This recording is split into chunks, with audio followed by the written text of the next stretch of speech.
Hey, it's your girl Carla Renata, aka the Curvy Film Critic. I'm in New York City at a press junket, but I couldn't leave y'all hanging. So if this is your first time joining me, click below for the subscribe button. And hey, it's your girl Carla Renata, aka the Curvy Film Critic. This is episode 91 of the Curvy Critic with Carla Renata right here at Black Hollywood Live. If this is your first time joining me, please click below to the subscribe button so that you can get all the notifications and find out when your girl is going up live and large and in charge. But until then, let's go ahead and get started. We got a lot to cover today. I have so much I want to share with you. And the first film that I'm going to talk about is Bombshell. It is directed by Jay Roach. It is written by Charles Randolph. It stars Nicole Kidman, Margot Robbie, and my girl Charlize Theron. Now, this is the story of the takedown of Fox CEO Roger Ailes. It is beautifully done, I believe, because it brings to light the whole issue of when the Me Too movement got kickstarted. This was the event that kicked off the Me Too movement. And it was when Gretchen Carlson came out and said that Roger Ailes was harassing her. She sued him, and it became this whole thing. Roger Ailes is no longer with us. He passed away quite some time ago. But the story needs to be told, and it's an important story that needs to be told. It's great makeup done by Kazuhiro, who transforms Charlize Theron into Megyn Kelly. It's phenomenally freaky how much she looks like Megyn Kelly, to the point where you think you're really watching Megyn Kelly in the film. Um, it kicks off, the beginning of the film kicks off with the 2016 presidential debate. And that's when we find out about the shenanigans that are happening with Gretchen. And then as time goes on, Gretchen comes forward, but then Megyn backs her up. And when Megyn Kelly backs her up, that was the impetus that set everything into motion, really. This was a wonderful film. I really liked it. And it's not everybody's cup of tea. And some people are kind of over the whole Me Too movement thing, but that's not something that you get over. The harassment is real. Harassment can come in the form of men and women. The women in the movie, in real life, Janine Pirro, the Fox News pundit, even tried to shame one of the girls about coming forward. It's bad enough when you're being harassed by men, but when you get it from the women too, it's kind of like, I don't know. But this film is going to be released on December 20th. And I wanted to tell y'all about it and make sure it's on your list of things to check out. And basically, it's one of those things where ambition equals hard work. Oftentimes, when those two words are said in regards to a woman, all of a sudden we're a bitch, and that's not necessarily true. That just means we have ambition and we work hard. So please check out Bombshell. It is being brought to you by Lionsgate and Bronze Studios. It is directed by Jay Roach. It is written by Charles Randolph and stars Margot Robbie, Nicole Kidman, and Charlize Theron. Oh, and I forgot to tell you, the soundtrack, by the way, is all made up of women's voices in a very staccato kind of way. So it's not your traditional soundtrack. So it's women independently singing. So I love this film because it's starring women, it's about women, and the soundtrack is all women. So check it out again on December 20th. A couple of films I'm going to talk about are coming out on Christmas Day. And because we also have Star Wars and some other things coming out next, Star Wars and Cats, I wanted to save that for next week as opposed to trying to jam pack it in this week. So Little Women is directed and adapted screenplay by Greta Gerwig. Greta Gerwig is one of my favorite filmmakers ever. I love her so incredibly much. And y'all know she did Lady Bird. She did a film a little while ago called Mistress America that I absolutely love. And when I had an opportunity to meet her, I told her that. But I digress. Little Women is produced by Columbia Pictures, and it's a remake, the third remake of the classic story Little Women by Louisa May Alcott. It stars and it centers around this house full of women who are left alone to make ends meet after the father has been sent off to war. It centers particularly around the artistically theatrical Joe, who's played by Saoirse Ronan. I love Saoirse Ronan. She was in that film Brooklyn last year. I just love her. She's so, you can see the windows to her soul when she acts. I can't say enough about this young lady. I really, really enjoy her work. And it's exemplary in this film. I hope that she gets some love for that as well. Also, Florence Pugh is in this, playing the spoiled brat, jealous Amy. Perfection. To perfection. Timothée Chalamet is playing Laurie, and he's giving a completely different dimension to his acting than we see him in other things. We've seen him play angst. We've seen him be the king. We've seen him do all kinds of stuff. But him as Laurie is very compassionate, is very vulnerable. It's a very heartfelt role for him, and I enjoyed watching him do it. Yeah, so that's that about Little Women. And now we're going to talk about my favorite movie, Clemency. Clemency is one of my favorite movies of 2019. And you guys remember me talking about this way back at the beginning of the year after Sundance. I came back raving about Chinonye Chukwu's screenplay and her direction, and Alfre Woodard and Aldis Hodge's performance as well. Needless to say, I have not changed my mind. So I have 2 interviews coming up in regards to Clemency. And Clemency basically is a film that is centering around a warden's perspective of death row, of what happens on death row, and her compassion for the prisoners in that particular predicament. It's an intimate look into death row, I should say, through the warden's eyes is what it is.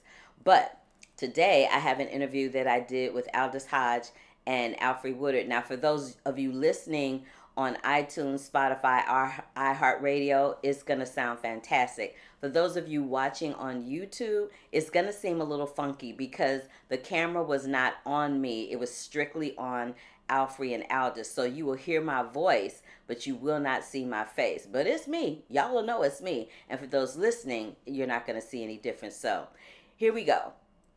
My interview with Alfre Woodard, Aldis Hodge from Clemency. I saw an interview, Alfre, where you said life happens in between the lines. And I feel like a lot of that happens in Clemency with both of you. Mm-hmm. Both of you, and it's probably because you got big eyes like me, but both of y'all have the innate ability to convey a story with just your eyes. What goes on in the inside to make that come out for us to be able to see inside of you? I think your thought, when you're acting for the stage, you want your whole body, your whole instrument does the gesture so that the person in the last row gets what you mean. Mm-hmm. In cinema, it is the thought. I mean, so you have to have some thoughts in your head, and that comes from doing your homework, doing the prep work. And for us, it was an intense gathering of and witnessing of people in the prison system, incarcerated, condemned, administrators, the perpetrators of carrying out the sentences that the law demands and we pay for. And so we saw all that.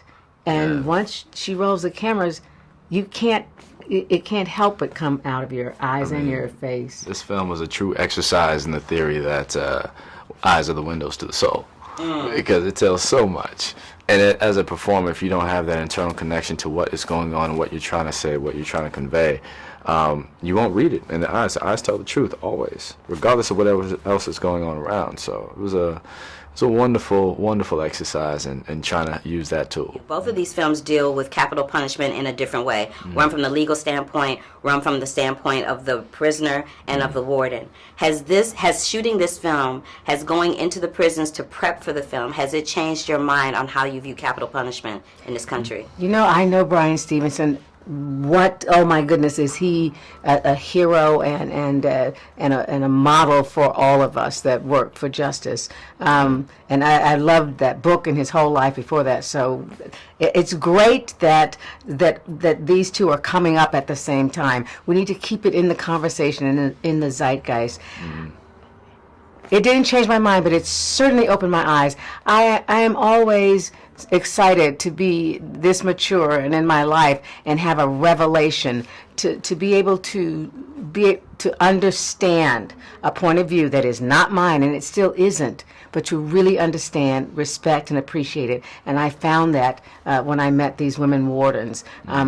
They come to their positions from mental health, from social services. In their presence, I felt calm. I felt like everything was going to be okay, because their compassion comes out in a different way, in the way that says, we're going to do this dignified, we're going to do it with order, we're all going to be okay. So I learned what it is to respect the other side. Right. And, for me, I have my particular views, and I say it just helped to really reassure my views. This whole experience helped to reassure my views on capital punishment, but what it also did was help me to understand how to look at someone else who's in a different position than me, and employ a bit more empathy before judgment, or rather even to question myself in terms of judgment. Do I have the right to judge? Do I have the right to voice or establish an opinion on this person from an inauthentic place, one that is ignorant, right? So I think that's what the power of this film is. It will help people to understand how to sit back and view people as people before their situation, and understand the role we all play when it comes to the bigger problem at hand. Both of your characters have two adjectives that are applicable in both situations: challenging and hopeful. You're both very challenged. You're challenged in your home life, Bernadine, Alfre. You're challenged in your home life. You're challenged in your work life. You're challenged and hopeful at the fact that you have a kid that you want to have a relationship with one last time. You have this girl that you loved who kind of like, kicks you down, kicks you when you're at the lowest of the low. What is happening in your life that makes you challenged and makes you hopeful right now? On the personal scale, we're getting, all into the emotions. Got you all in the feelings. I would say that's a tough question for me to answer right now, because I'm fully aware that where I'm at in life is my choice, and I'm actually quite satisfied with my choice. My challenge is to maintain who I am in fairness, dignity, and trying to be a good man throughout it all. And I have a family, my mom, my brother, my sister. We love each other dearly, and I have my responsibility to them. So I just want to maintain carrying out what I do, how I do it, in the best way possible. But these challenges I call champagne problems, because at the end of the day, it's a beautiful life. And it's not, when I say that, it's not about work, it's not about money, it's not about the glitz or glamour, it's about the power of choice, being able to do what you choose to do in a space with people you choose to be around. Miss Alfre? Challenges, I'm good with a challenge. We know this. No, but even in a personal way, most challenges for me are spiritual. But because we're on this subject, one of my challenges in life that I cannot control is I'm challenged because I have a black son who is turning 26 in January. And the world doesn't know that he still says, "Mom, will you play with my dreadlocks?" They don't know that I read to him every night for his life till he went to college. And it's me having to trust, and us having to know each other well enough and have had all the conversations to let him walk into the world every day. And people don't see that or recognize that. But how to get him out there, but not fill him with fear, anticipation, so he has total freedom, and not walk around with other people's stuff on him. That's the only challenge I have. But I feel hopeful because my son is brilliant and smart and full of love. And, he's 26, so he screws up, but he knows how to adjust. I'm hopeful because my daughter has turned into a beautiful woman who takes no prisoners, suffers no fools. And I am loved unconditionally, as much as you can, by another human being that is not your mother, and that's through my husband. Oh, and I think that is a great way to end. Thank you so much, both of you. So, hold on, I was so excited to come talk to you. Thank you. Before we end, I have to ask what I asked you earlier, because you said you came in here, you love the movie, and I was like, look, what is the thing that surprised you most about the movie that you found to love the most? The thing that surprised me the most about the movie that I love the most is that I forget that the people that work in that system, they're human beings like we are. They have feelings, they have struggles, they have inner turmoil just like we do. And when you walk into the prison system, you forget that. You just look at them as people with an attitude for no reason, and that's not true. Opens your mind. Has it changes changed the way your you- mind about? It's made me think twice law? about it. Yeah. It's made me think twice about it for sure. That's why we tell these stories. Let me tell you something. Me interviewing Alfre Woodard has been on my bucket list of things to do for quite some time. I was so incredibly excited to meet her. So happy I had the opportunity to talk to them. It was one of my favorite things to do this past week. So thank you, Alfre and Aldis. And next week, look out for the interview with Naomie Ackie, who is the director and writer of Clemency. 1917 is easily one of the films that I think is going to be a really huge Best Picture contender. That film is beautifully shot. It's directed and written by Sam Mendes. It has a beautiful score by Thomas Newman. And it's about these two British young privates during World War II who are given the impossible mission of giving a message to the troops in deep enemy territory about the fact that they're about to be set up in order to stop some unnecessary bloodshed from going down. You guys, I'm not a big war movie fan, and I went into it thinking, oh, this is going to be boring, I'm going to hate this. I love this movie. Absolutely love it. It has magnanimous performances by everyone in it. It's beautifully shot by the legendary Roger Deakins. And there's a way that they are infusing humor in the face of death that was very unique. It wasn't out of place. It didn't feel awkward. And it also graphically shows the effects of PTSD and the graphic injuries and things that happen in the course of that.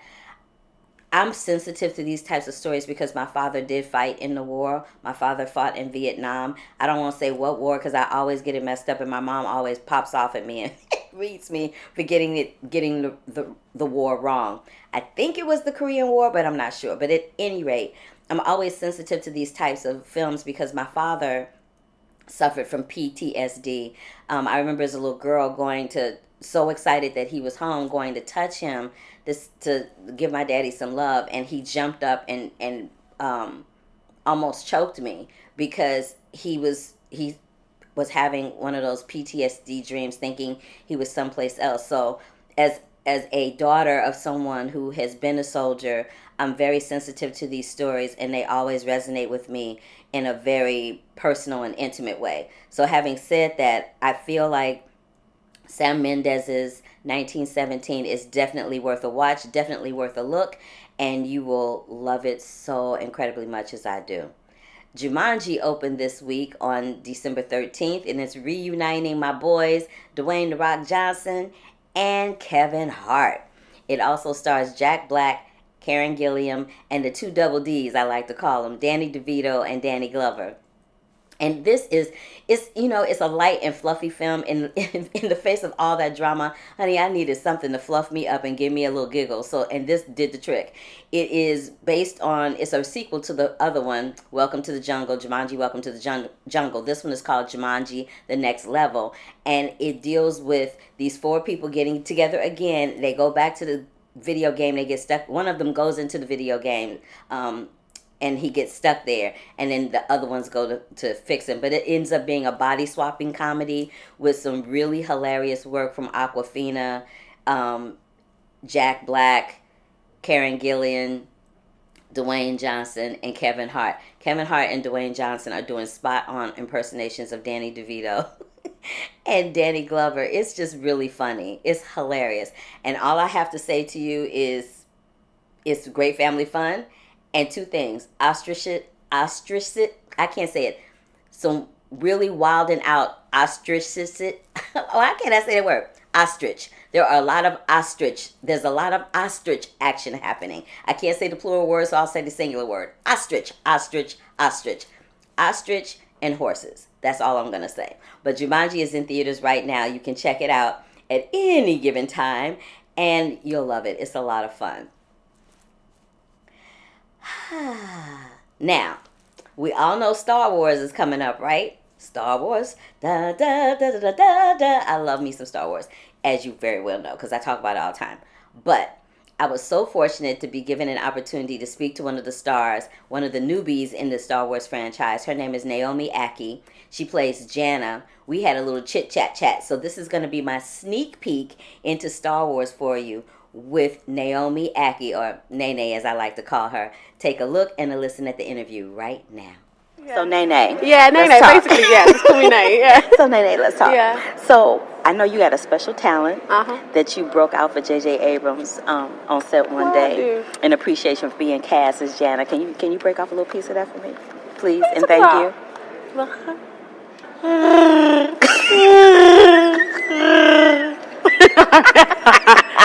I literally, yeah. I kind of love you for that, and I kind of love the fact that I asked you to do it, and you were like, okay, I'm going to break it out. Yeah, you know what, you've got to do it. When is there a better time than now to bring out my Chewbacca impression? I kind of love you for that. Walk me through the day that you found out you had been cast as Jannah in the final chapter of Star Wars, which is a franchise that was here before you even born, probably. Yeah, it was a very quick turnover. I had 3 auditions, and on the last one, they had told me, I did a chemistry read with John, and it was amazing, and it was like 10 o'clock at night at Pinewood, and JJ was on Skype, and they were like, okay, cool, well, you're going to find out tomorrow at 7 o'clock, so just, go to bed and wake up and we'll tell you. And they just expected me to just be able to, sleep that night, and I woke up, and I woke up at 7 on the dot. I feel like my body knew, and then they called me and it was like, yeah, you've got the part. So I found out after my last audition. I found out the next day. Okay, did you scream? Did you turn cartwheels? What did you do? I yelped more so, and then I just cried. I cried. I think it was really meaningful to me because I've worked as an actor for a really long time as a jobbing actor, and you never know. You hope that something like this will occur, because this is, for me, even more than Star Wars, what it has opened up for me is this whole world of opportunity that I didn't previously have. So it meant the world to me in my soul, and I felt it. And so my dad was there that day, and I had a pizza because I knew I probably wouldn't have one of those for a while. Yeah. I would say not. Listen, you want to look like Jannah, you can't have pizza. That's pure comedy. I kind of love you for saying that, but it's true. The truth. It is the truth. Hashtag truth. Listen, you must. There have been so few people of color in this franchise. I think maybe somewhere between 7 and 10. What does it feel like, girl, to be added? People that include Forrest Whitaker, Sam Jackson, Billy D. Williams, John Boyega, Tandy Newton. Yes. Yeah, it's proper special. I'm so happy to be a part of that move in the right direction, but I also feel like these films and this franchise and others, that this is one step, but we need to keep pushing it and keep pushing those boundaries back. If I can be a part of that, the hopeful success of this film, people of colour are seen as talented, as interesting to watch, as bankable, then this will keep growing. Not like a temporary thing, but like a real, where this becomes a normal. That's what I want, really. And that's what I hope for with this character and any characters that I play in the future, is that this becomes the norm. So that one day we don't have to, celebrate. Celebrate the few people that are there. Yeah. Okay, so speaking of people of color, I'm glad you brought that up. So there was an article that I read a little while ago where David Oyelowo was interviewed. And it was in conjunction with this backlash or this controversy concerning people from the UK playing roles in films where, in his case, he's playing someone iconic. In Cynthia Erivo's situation, she's playing someone iconic. She's playing Harriet Tubman. So what do you, and this is what he said, which I thought was brilliant. He's like, nobody said anything when Meryl Streep was playing Margaret Thatcher. Nobody said anything when Daniel Day-Lewis was playing Lincoln. So what is your answer to those skeptics that have something to say about that? There is something about being black and feeling a race that is real the world over. And so I can really empathize with that. And what I can only hope is that we do get to that place where we are not looking at each other and looking to blame each other and push each other out of the way, but look up and figure out that, wait a minute, there are people up there who are making decisions. That means that we are fighting over scraps. It's like crabs in a barrel mentality, right? Yeah, but and it's not necessarily saying that like this is about like pushing anyone out of the way, but it's about being like, wait, there's not enough opportunity here. There is not enough wealth of knowledge about black history across the world. There are not enough stories being funded that are outside of the African American experience, be it if it's in Europe or the UK or in the Caribbean. There are so many stories and such a wealth of knowledge before there was this attention on black pain and black trauma that we had empires. We had kings and queens and scientists, and that stuff is still there to be plundered and enjoyed and celebrated. And until we figure out that actually, if we come together and figure this stuff out to expand our horizons, we can celebrate blackness on a really wide scale. For me, as an individual, trying to be as ethical as I can with the choices I make is really important, because I can really appreciate the feeling that actually everyone has a right to feel represented by the people who they feel understand their authentic experience, and I would never want to step on the toes of that. Your answer was very well thought out, and it was very heartfelt. I appreciate what you said, and I think the people that listen to my show and watch my show, they will appreciate it as well. Girl, just to let you know, I saw you in Lady Macbeth. I was like, I was so excited. So I just had to sidebar that for a second. I just had to go there for a second. I wish I could talk to you about that. Just that alone. Me too. Do you think that? So we got The Mandalorian on Disney Plus. Do you think Janet gonna pay a visit to The Mandalorian? I know you. Listen, I want Janet to have her own film. I'm not even being funny. Listen, everybody needs to get behind Janet, because Janet needs a film. I'm talking cinema, box office, hello, all around the world. Jana, capital J, make them back.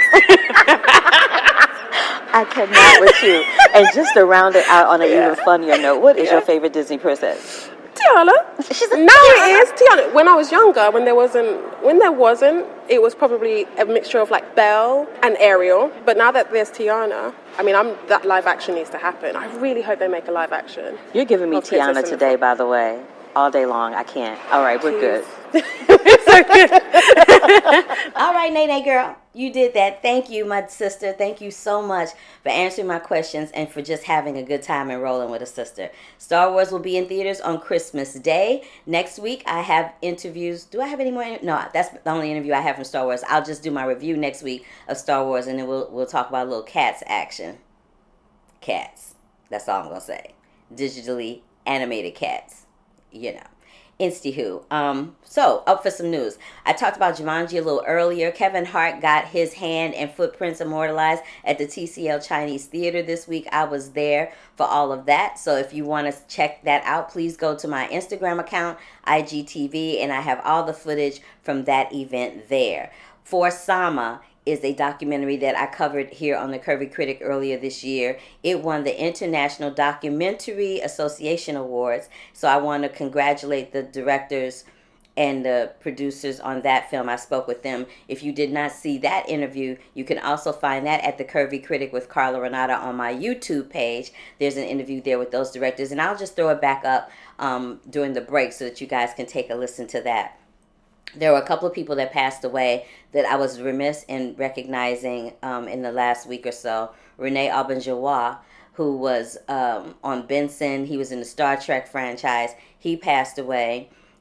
Rob Liebman, who was in Norma Ray. He was 82. He was in Norma Ray, and he was in Angels in America. He passed away. And last but definitely not least, Danny Aiello. You guys may know Danny Aiello from Moonstruck and Spike Lee's Do the Right Thing, for which he was nominated for an Academy Award. He passed away as well. Rest in paradise, my brothers. You will be missed. So let's talk about this Richard Jewell and this banker controversy. So first up, the banker. You guys asked me about the banker last week. And basically what's happening with the banker is absolutely nothing. Apple has postponed the opening. Excuse me. The opening, it has postponed the releasing of that film, and the cast and the production people, producers behind that film have supported Apple in that decision. I'm sure that we will eventually see this movie. I saw the movie. It's an excellent film. So I'm hoping that, whatever issues are going on with this scandal, that it will be resolved so that everyone can get a chance to see it, because it's beautifully done. Richard Jewell opened.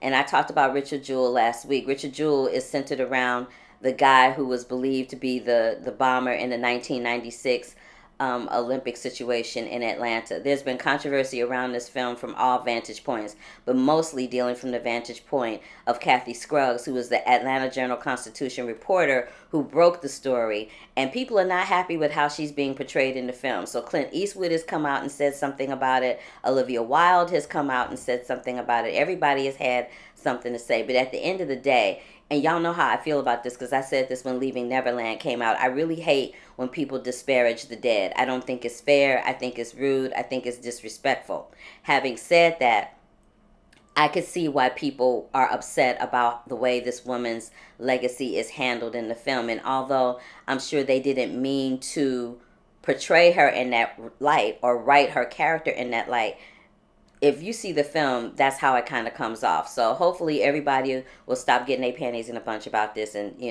let everything kind of just do its thing. All right. Will Packer, one of my favorites, he did that movie with Queen Latifah and that I think it's called Girls Trip. Yeah, I think it's called Girls Trip. The movie with Queen Latifah and Tiffany Haddish, and it catapulted Tiffany Haddish's career. Well, Will Packer is back, baby. He's back, and he is producing a female-driven thriller called When I Was With You in association with his production company Focus Features and Packer Productions. It's based on a novel by Amber Garza, and it centers on a woman named Kelly Medina who becomes obsessed with another Kelly Medina. Sounds a little single white female-ish, but I like Will Packer, and I'm down with Focus Features, so I'm sure it'll be really good, and we'll be able to see everything about that. And there's going to be a Marvel tribute to Stan Lee on ABC this week, so be on the lookout for that. That is it, you guys. Thank you so much for joining me. I will be back next week. Next week, December 22nd, is the last day of studio stuff for AfterBuzz TV, Black Hollywood Live, and Popcorn Talk. We're taking a hiatus for the holidays. But the Curvy Critic never takes a hiatus. So I will have shows for you on the 22nd, on the 29th, and then I'll be back live on January 5th. Next week, I will be talking about Star Wars, cats, and a couple of other things. It'll be a light, fluffy kind of show. And maybe, some holiday classics that you might want to check out with the kiddies and with your friends during this holiday season. So, thank you so much for joining me for episode 91 of The Curvy Critic with Carla Renata. It has been my pleasure to reach out to you and give you another show from my perspective, shooting straight from the hips, so to speak. And I will see you next week. Love, peace, and hair grease, y'all. Until the next time, I see you on the flip side. Bam.